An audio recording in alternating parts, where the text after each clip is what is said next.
But आपको वहां जाना ही नहीं। Hello, welcome to B learn virtual learning network.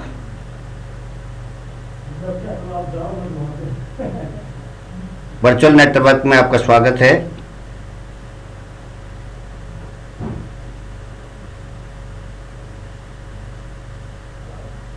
And subject investment analysis and portfolio management. Session 1,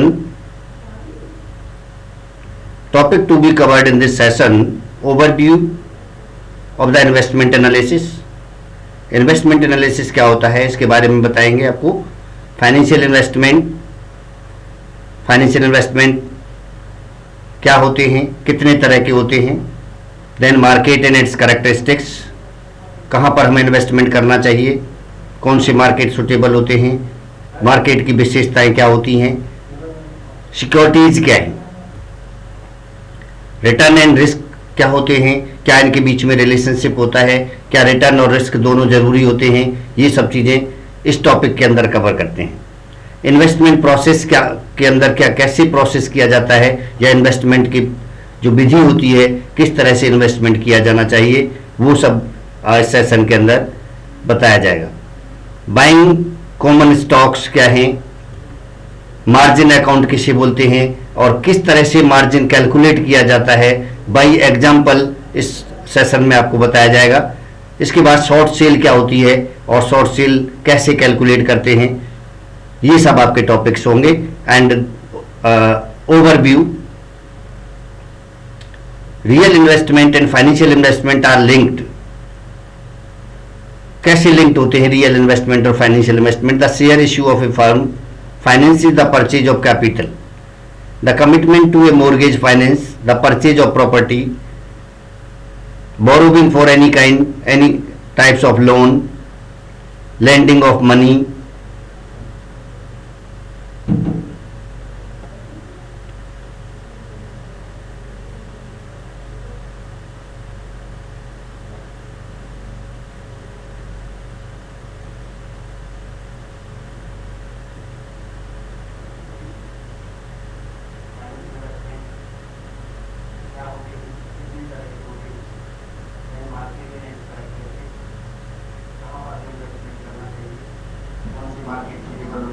क्या चला हुआ आपके पास? कुछ नहीं चला हुआ? नहीं, दरवाजा बंद नहीं किया था आपने ना?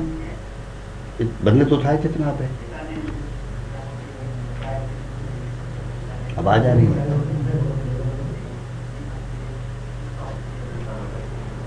कुछ आवाज तो आ रही है।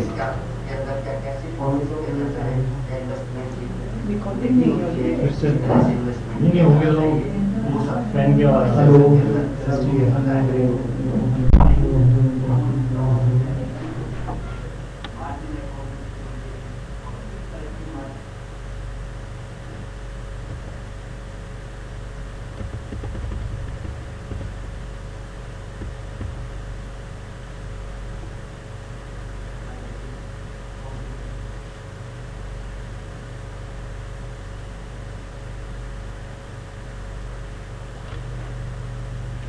Welcome to B learn virtual learning network.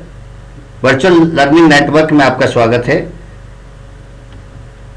And subject discussion investment analysis and portfolio management.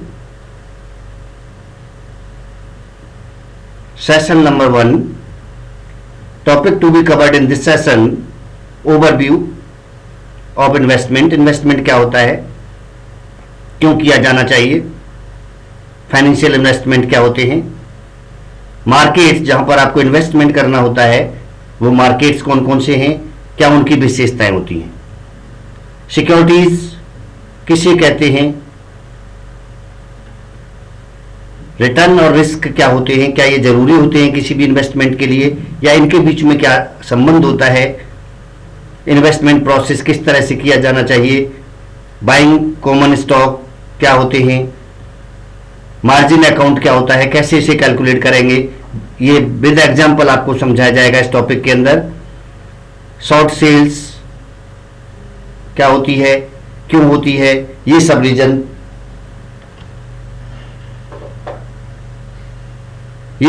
इस टॉपिक के अंदर आपको समझाए जाएंगे. And then overview, real investment and financial investment.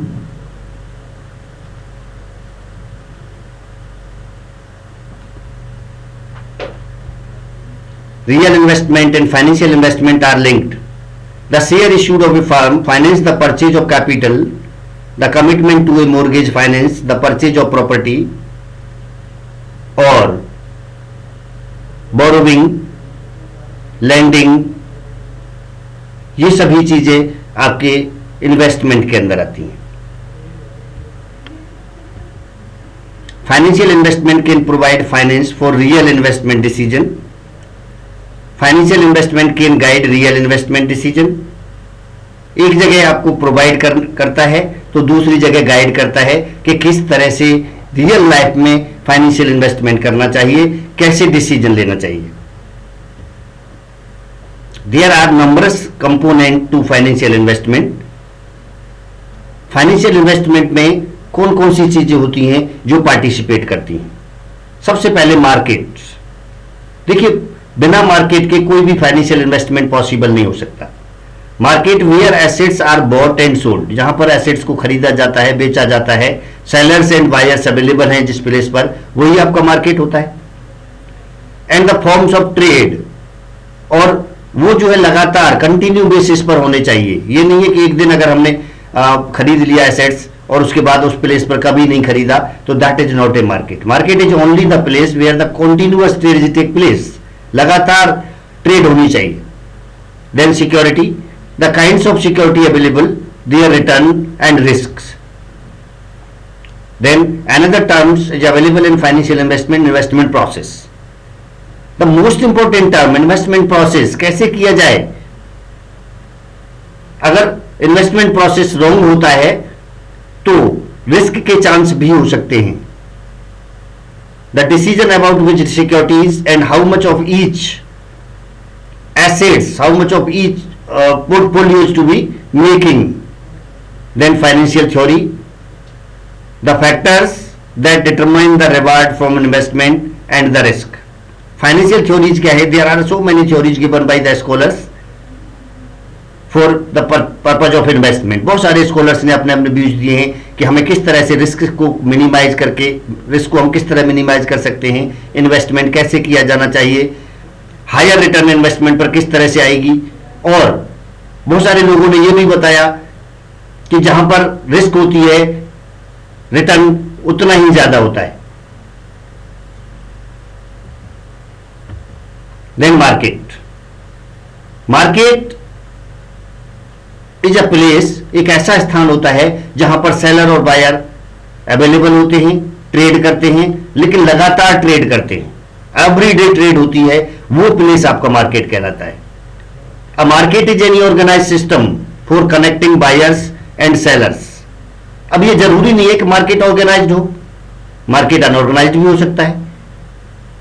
लेकिन यहां पर जो इन्वेस्टमेंट थ्योरी हम पढ़ रहे हैं,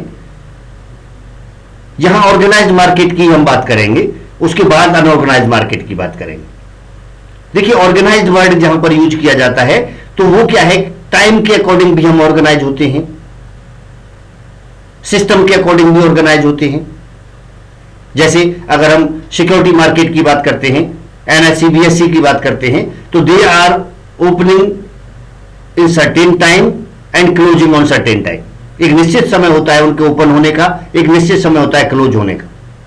उसके आफ्टर किसी भी सर्कमस्टेंसेस पर मार्केट ओपन नहीं होता, तो such form is known as organized. कई जगह आपने देखा होगा मार्केट के अंदर कि उनका कोई भी अपना रियल टाइम नहीं होता. जब रियल टाइम नहीं है तो क्या है? अनऑर्गेनाइज्ड है.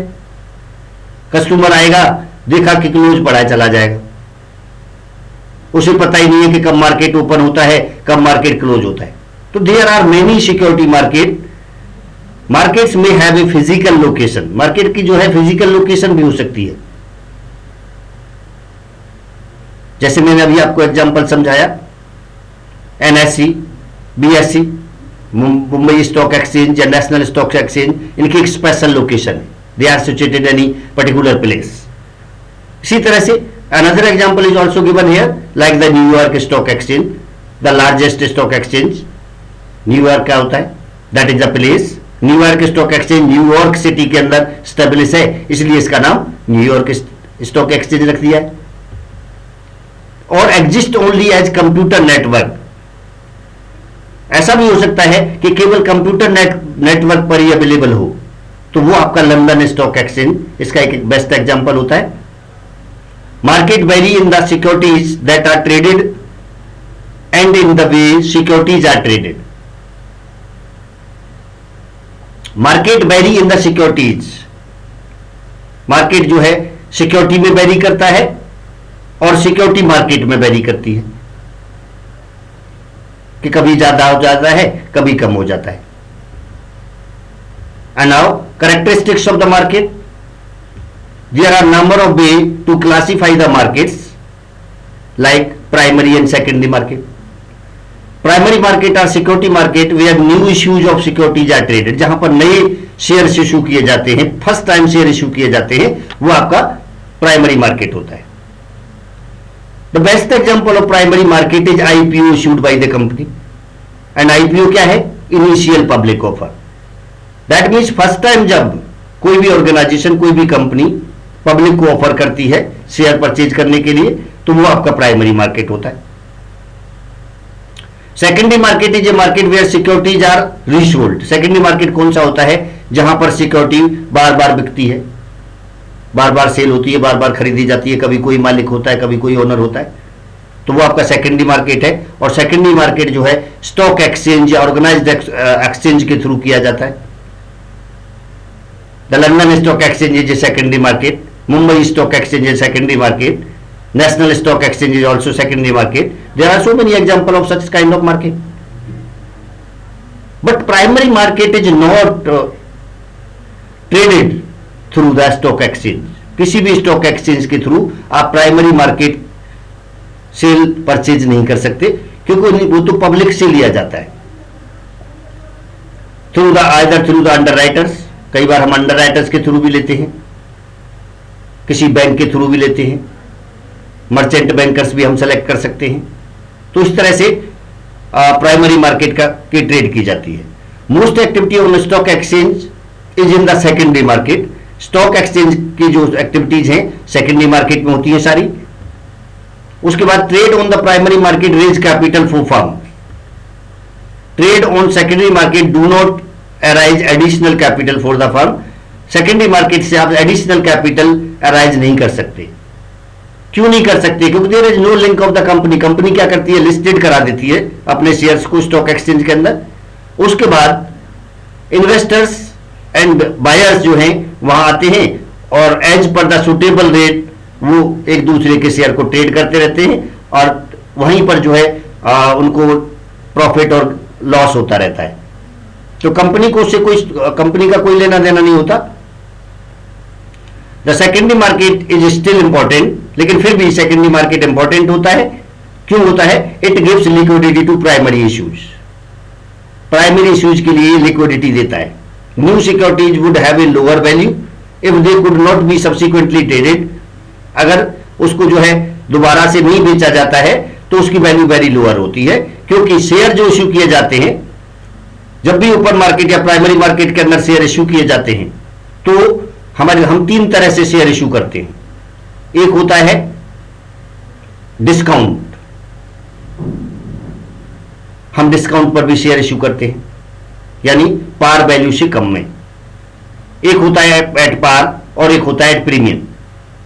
एट प्रीमियम में क्या है? सपोज अगर 10 रुपए का आपका शेयर है, आप उसे पब्लिक को ट्रेड कर रहे हैं 12 रुपए में, तो जो 2 रुपए का डिफरेंस है वो क्या है? प्रीमियम. सिमिलरली अगर 10 रुपए पार वैल्यू है और आप उसको जो है 9 रुपए में बेच रहे हैं, तो जो 1 रुपए का डिफरेंस है वो एट डिस्काउंट होता है. एंड एट पार जितने का आपकी वैल्यू शेयर की है, आप उसी वैल्यू पर जो है पब्लिक को देते हैं, तो वो आपका पार वैल्यू पर शेयर इश्यू होना कहलाता है. It signifies value. Trading in assets reveals information and provides a valuation of the assets. This help to guide investment decisions. अब देखिए, मैंने आपको इश्यू बताया प्राइवेट मार्केट का, प्राइमरी मार्केट के अंदर जो इश्यूज होते हैं ये हम अपने मर्जी से नहीं करते, बल्कि as per the company act 1956 under section 68 के अंदर हम डिस्काउंट पर शेयर इशू कर सकते हैं। अंडर सेक्शन 69 जो है आपके प्रीमियम को बताता है कि आप जो है मैक्सिमम 10% प्रीमियम पर शेयर इशू कर सकते हैं।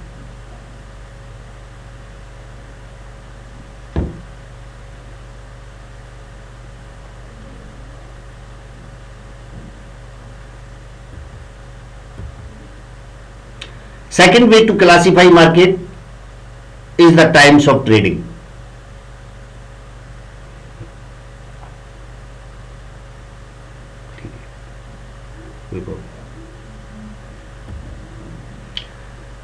Call continuous. In a call market, trading takes place at a specified time interval. अब देखिए, अभी हमने क्लासीफाई किया ओरिजिन के हिसाब से, primary and secondary. Primary means जब हम ओरिजिन से सेल परचेज करते हैं तो वो प्राइमरी कहलाएगा। अगर हम ओरिजिन के अलावा किसी अनदर प्लेस से करते हैं यानी अदर देन ओरिजिन तो वो सेकेंडरी हो गया। और भी हमारे अदर फॉर्म्स होती है मार्केट की, जैसे कॉल मार्केट। कॉल मार्केट के अंदर क्या है, स्पेसिफाइड टाइम इंटरवल होता है कि भाई ठीक है, आप जो है 7 से 15 दिन तक का कॉल मनी मार्केट ज्यादातर पॉपुलर होता है। कई अनऑर्गेनाइज मार्केट ऐसे भी पाए जाते हैं कि मॉर्निंग में आपने कॉल किया और इवनिंग में आपने डिपॉजिट करा दिया। Some call market have a provision that limits movement from the prior price. This is to prevent a temporary order imbalance from dramatically moving the price. In a continuous market there is trading at all time the market is open. एक हमारी continuous form market की पाई जाती है कि आप जो है 24/7 trading कर सकते हैं, जैसे OTCI होता है, over the counter exchange of India. Market can also be characterized by the life span of the assets traded. इसके बाद मनी मार्केट और capital market, that is also very important classification of the investment. Money market, the market for assets with a life of less than 1 year, जहां पर हम 1 साल से कम के लिए या एक मैक्सिमम 1 ईयर के लिए फंड बोरो करते हैं या फंड लेंड करते हैं थ्रू द वेरियस इंस्ट्रूमेंट, वो हमारा मनी मार्केट कहलाता है। अब मनी मार्केट के इंस्ट्रूमेंट कौन से होते हैं? मनी मार्केट के इंस्ट्रूमेंट जैसे ट्रेजरी बिल होता है, सर्टिफिकेट्स ऑफ डिपॉजिट भी मनी मार्केट के अंदर इश्यू किए जाते हैं, बिल्स ऑफ एक्सचेंज होते हैं, प्रोमाइजरी नोट्स होता है, call money also the example of money market. तो इस तरह से जिसकी मेच्योरिटी पीरियड जो है 1 साल से कम हो, 364 तक भी हो, 364 डेज तक होता है, वो आपका मनी मार्केट कहलाता है। इसके बाद capital market, the market for assets which is life greater than 1 year, जहां पर हम मोर देन 1 ईयर के लिए एसेट्स को ट्रेड करते हैं, वो आपका कैपिटल मार्केट होता है। Some assets such as most bond have a fixed life span. कुछ एसेट्स ऐसे होते हैं जिनका लाइफ स्पान फिक्स्ड होता है, जैसे bond 10 years, 5 years, 15 years, 20 years and what ever the time fixed by the agreement. So common stock have an indefinite life span, और जो कॉमन स्टॉक होता है, कंपनी का जो टोटल शेयर्स होते हैं, वो कॉमन स्टॉक कहलाता है। जो लिस्टेड होता है वो इंडेफिनिट लाइफ स्पान होता है, उसकी कोई लाइफ नहीं होती। That is the best example of capital market. Now brokers. A broker is a representative appointed by an individual investor. Broker क्या होता है?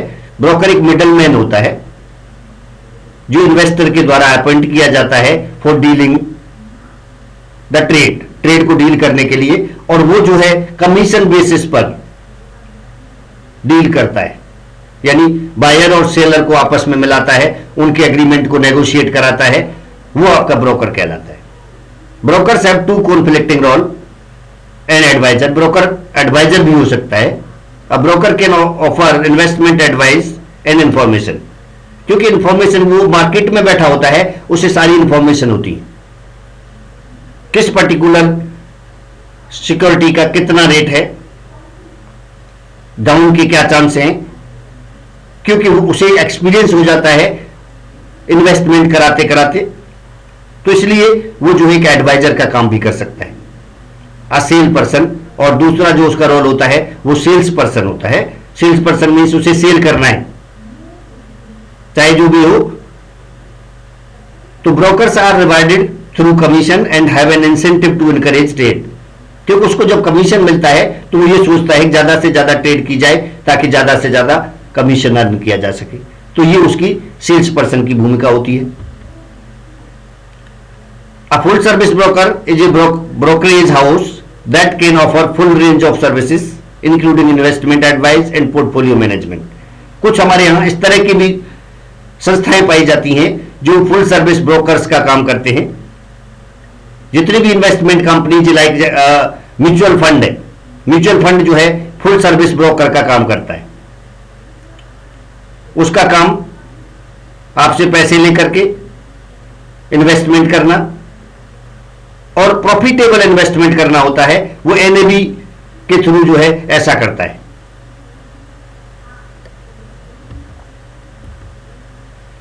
अ discount broker,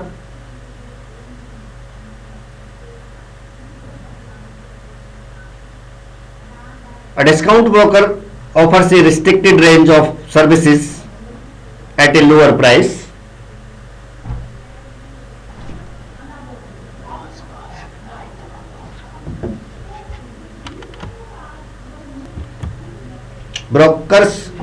A discount brokers offer a restricted range of services at a lower price. इस तरह के भी brokers पाए जाते हैं जो कि लोअर प्राइस पर सर्विसेज देते हैं, डिस्काउंट पर सर्विसेज देते हैं। To complete a trade additional brokers are needed, और किसी भी ट्रेड को कंप्लीट करने के लिए ब्रोकर्स की हमें जरूरत होती है।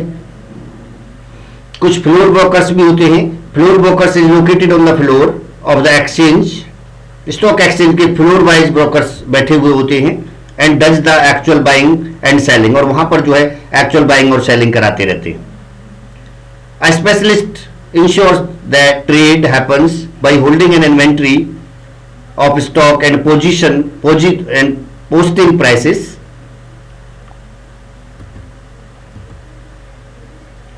And now securities. The standard definition of a securities is a legal contract representing the right to receive future benefits under a stated set of conditions. The price of paper defining the property rights held by the owners is the security.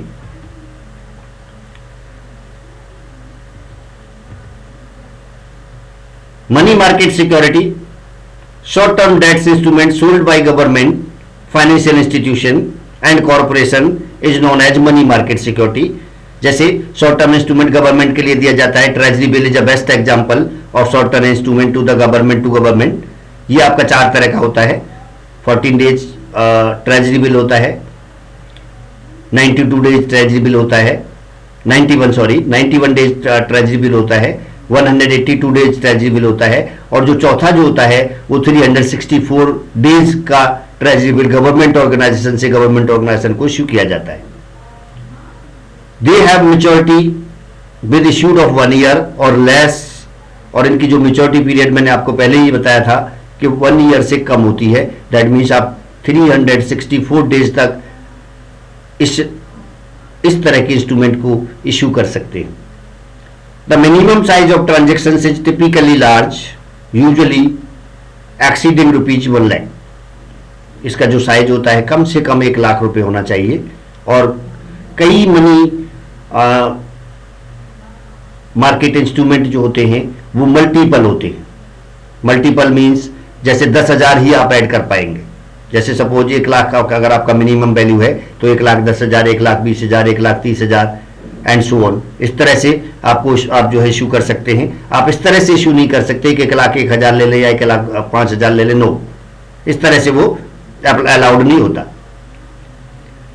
Treasury bill, US treasury bill are the least risky and the most marketable of all money market instrument. They represent a short-term IOU of the US federal government. Similar bills are issued by many other governments. New 91 and 182 days treasury bill are issued weekly by auction, whereas 52B treasury bill are issued monthly. अब देखिए यहाँ पर 91 days and 182 days I have already explained, and 52 days means 364 days का treasury bill ये American economy के अंदर भी issue किया जाता है और इंडियन इकोनॉमी में भी इश्यू किया जाता है. An active secondary market with very low transaction cost exist for trading treasury bill. इसके अंदर जो ट्रांजेक्शन कॉस्ट होती है, जिसको हम कॉस्ट ऑफ कैपिटल कहते हैं, वो कम से कम आती है. Treasury bill are sold at a discount from face value and pay no explicit interest payment. और ये क्या होता है कि हम डिस्काउंट पर पे करते हैं. जैसे सपोज हमने 80 रुपीज किसी को दिए और 14 डेज बाद उससे प्रॉमिस किया उसने कि हम आपको 100 रुपए दे देंगे, तो जो 20 रुपीज है वो आपका बेनिफिट होता है. कोई इंटरेस्ट रेट या कोई कूपन रेट डिफाइन नहीं होता. Treasury bill are considered to have no risk of default because it is a secured investment, have very short term maturities and have a known return. और पहले से हमें return का पता होता है कि इसके अंदर कितनी रिटर्न होगी. Treasury bill are the closest appropriation that exist to a risk free investment. Capital market security. अब हम कैपिटल मार्केट सिक्योरिटी की बात करते हैं, जो सिक्योरिटी मोर देन 1 ईयर के लिए इश्यू की जाती हैं. Instrument having maturities greater than 1 year and those having no designated maturity at all. Fixed income security means जिन सिक्योरिटी के ऊपर हमें इनकम फिक्स्ड होती है हमारी, वो हमारी फिक्स्ड इनकम सिक्योरिटी कहलाती हैं. Fixed income security have a specified payment schedule. Bond promise to pay specific amount at specific time. और बॉन्ड इसका जो है मोस्ट बेस्ट एग्जांपल होता है. क्यों होता है? क्योंकि coupon rate is pre defined. जो कूपन रेट होता है, जो इंटरेस्ट रेट होता है, वो पहले से डिफाइन होता है और इश्यूअर और बोरोवर दोनों को पता होता है कि कितना पेमेंट देना है या कितना इनफ्लो होगा, कितना आउटफ्लो होगा at the end of the year. And time is also specific, भाई 5 year, 10 year, 15 year, whatever the time define in agreement. Failure to meet any specific payment puts the bond into default with all remaining payments.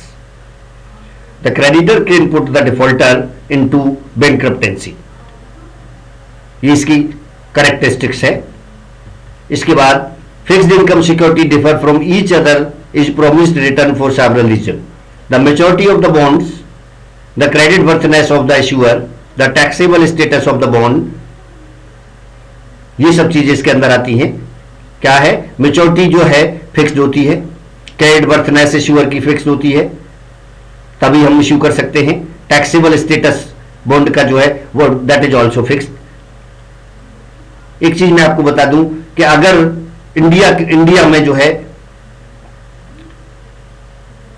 Interest domestic company के ऊपर tax का 0 tax है.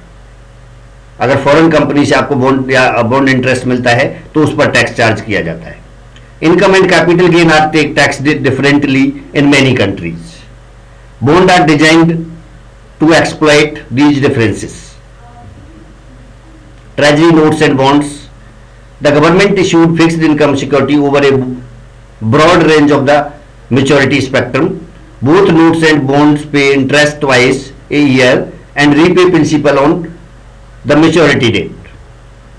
Corporate bond, these promise to pay interest at periodic intervals and to return principal at a fixed date. इसमें क्या होता है corporate bond के अंदर कि आपका interest time to time, monthly, quarterly, half yearly, annually, जो जैसा भी हम एग्रीमेंट के अंदर डिफाइन करते हैं आपको मिलता जाता है. और eight the end of the year आपका प्रिंसिपल या एंड ऑफ द मेच्योरिटी आपका प्रिंसिपल मिल जाता है. These bonds are issued by business entities and thus have a risk of default.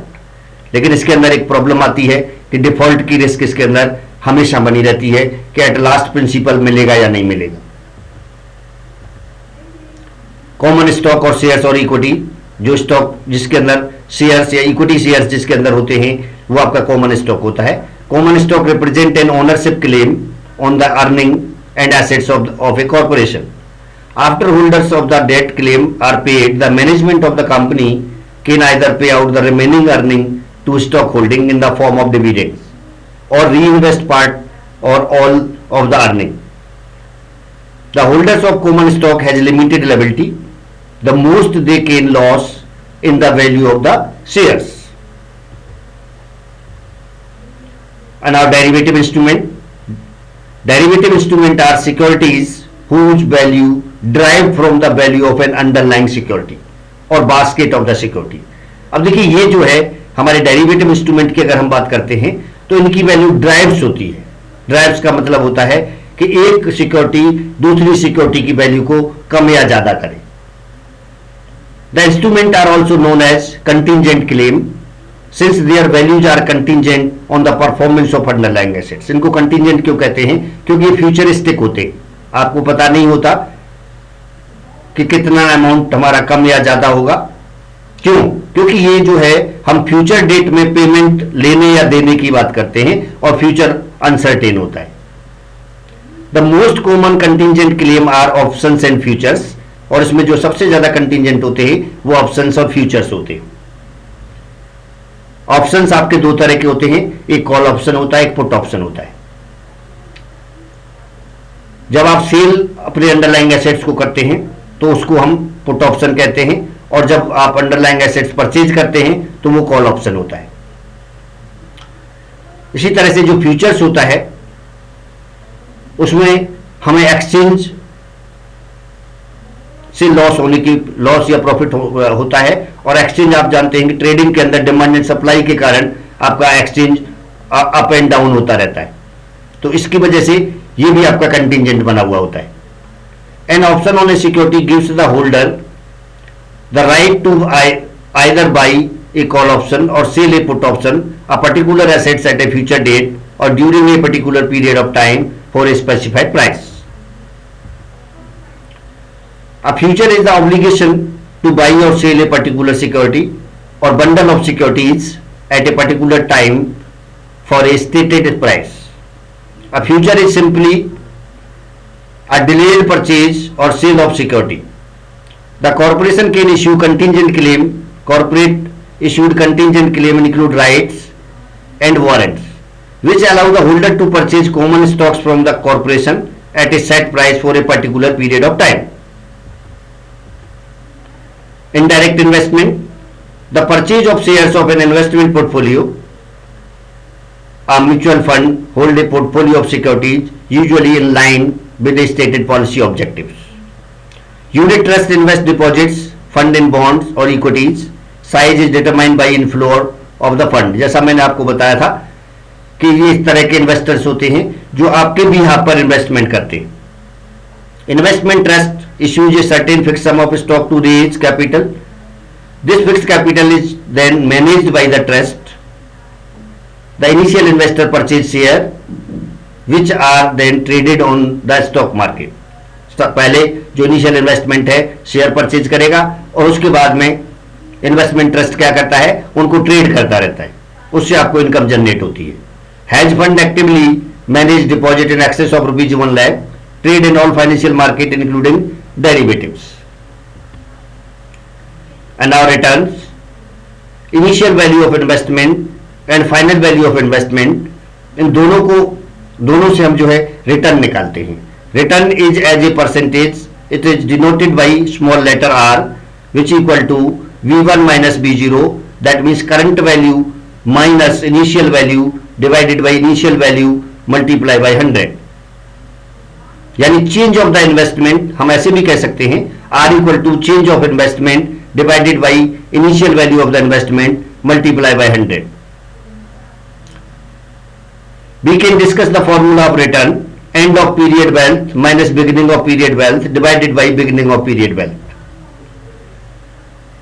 And V0 tends to initial value of investment, V1 final value of investment, and return R equal to V1 minus V0 divided by V0.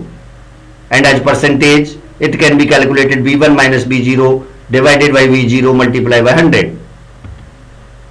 And now it can be explained by the example. Example number 1.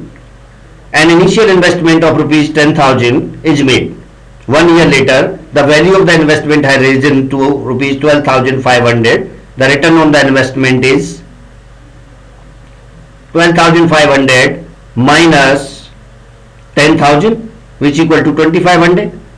If you want to determine the percentage return of this investment, so 2,500 यानी 12,500 minus 10,000 divided by 10,000 multiply by 100, which is equal to 2,500 divided by 10,000 multiply by 100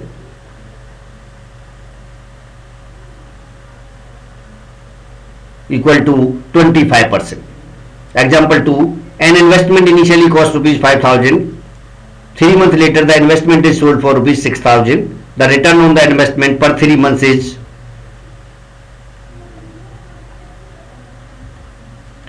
R equal to 6,000 minus 5,000 divided by 5,000 multiplied by 100, which is equal to 20%.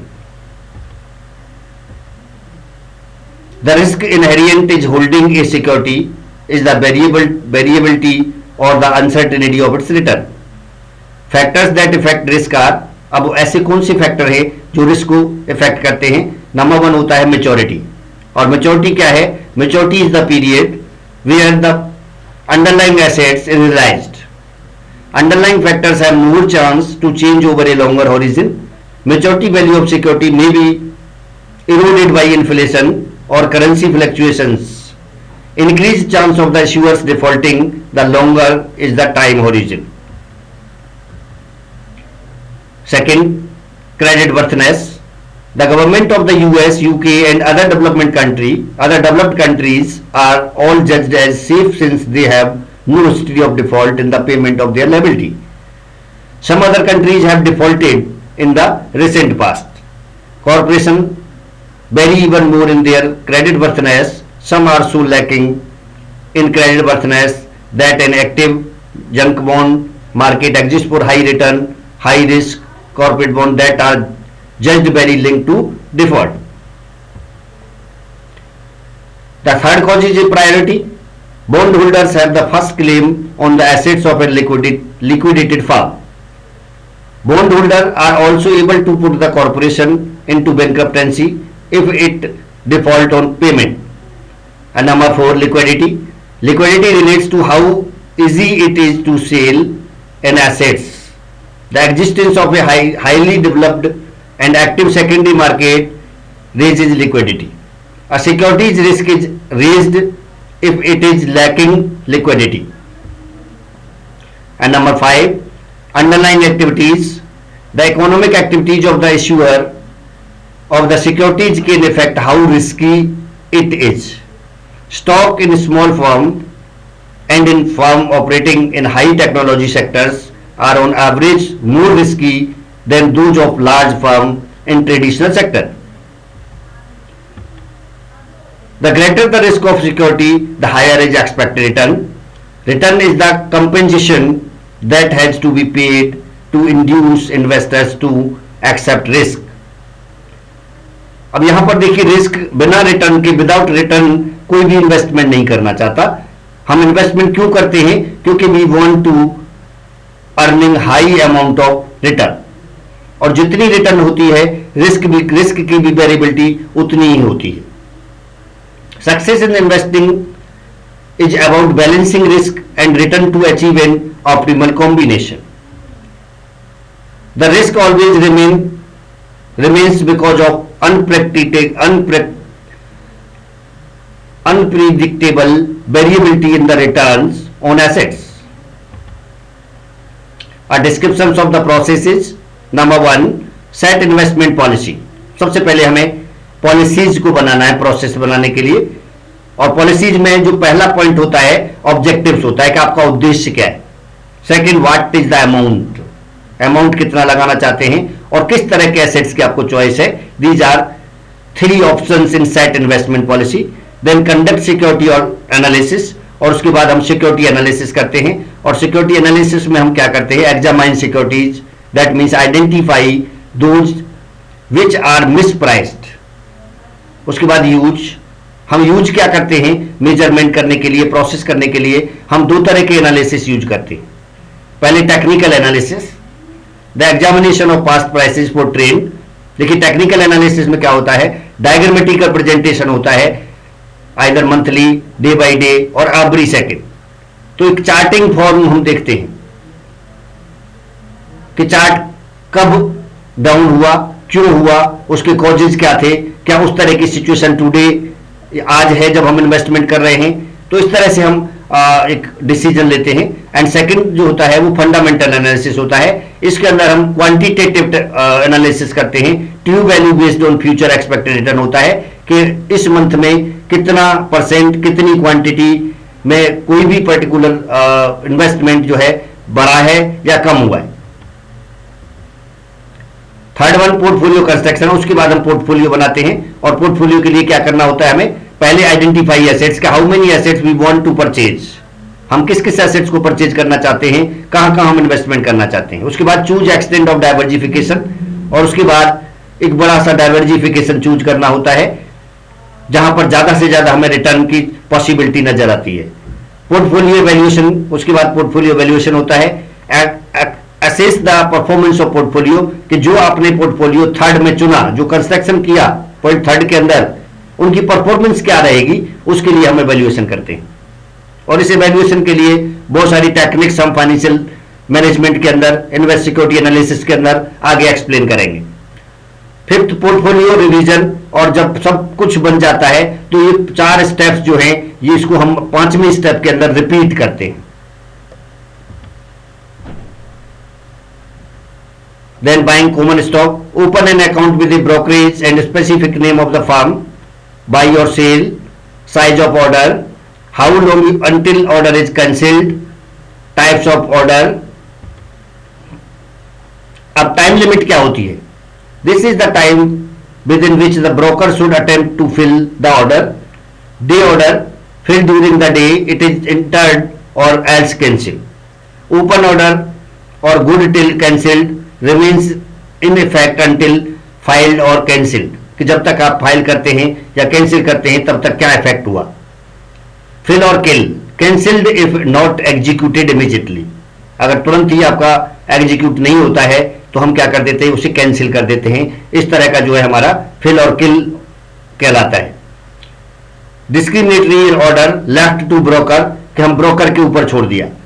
Type of order, market order, buy or sell with broker making best effort, price uncertain, execution certain। limit order, a limit price is specified, a maximum if buying, a minimum if selling।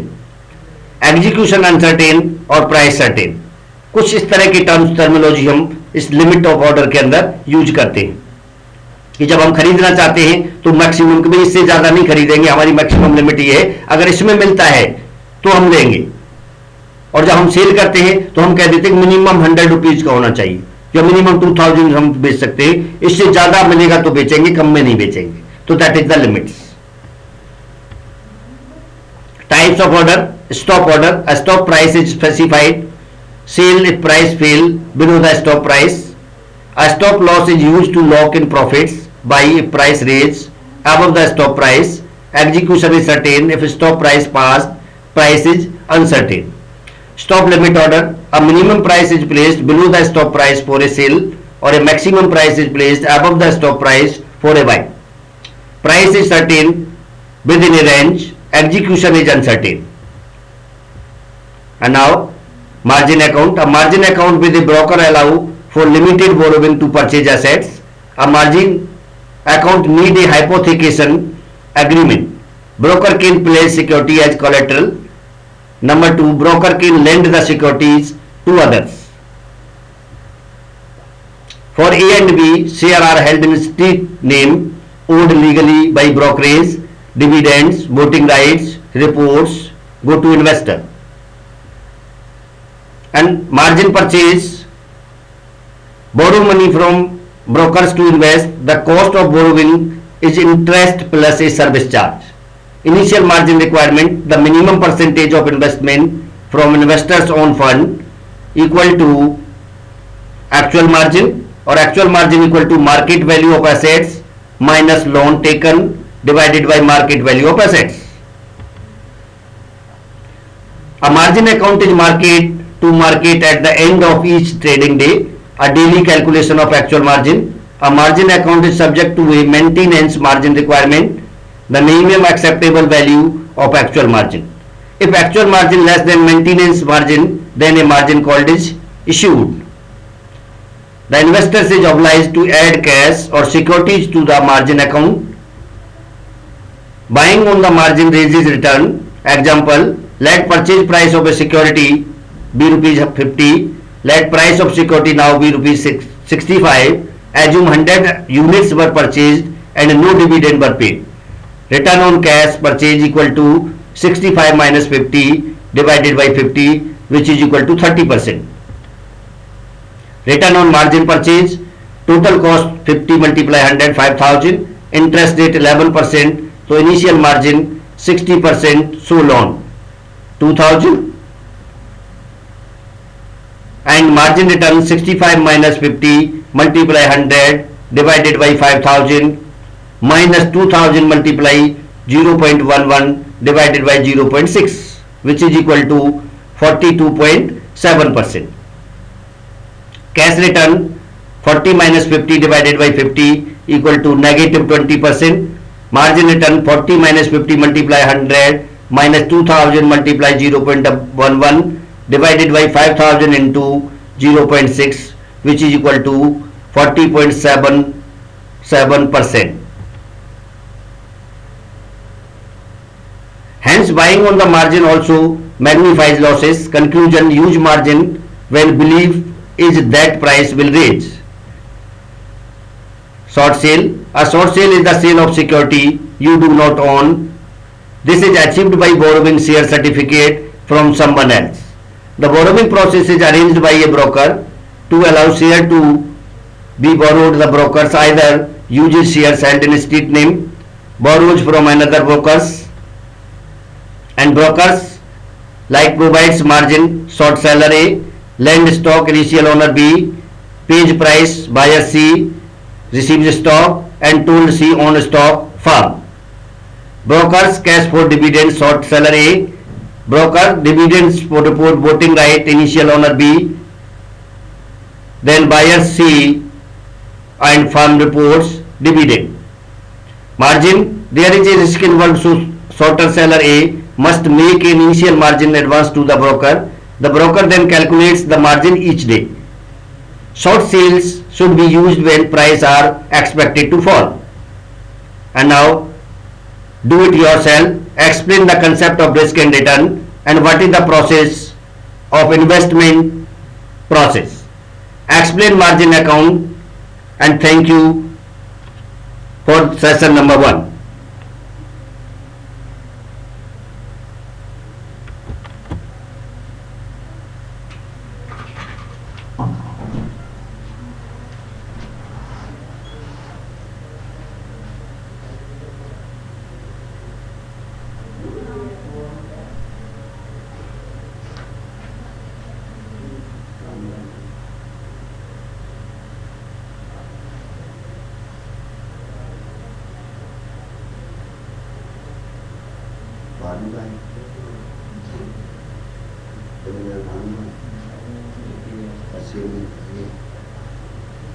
Sir आपके लिए message है हाँ.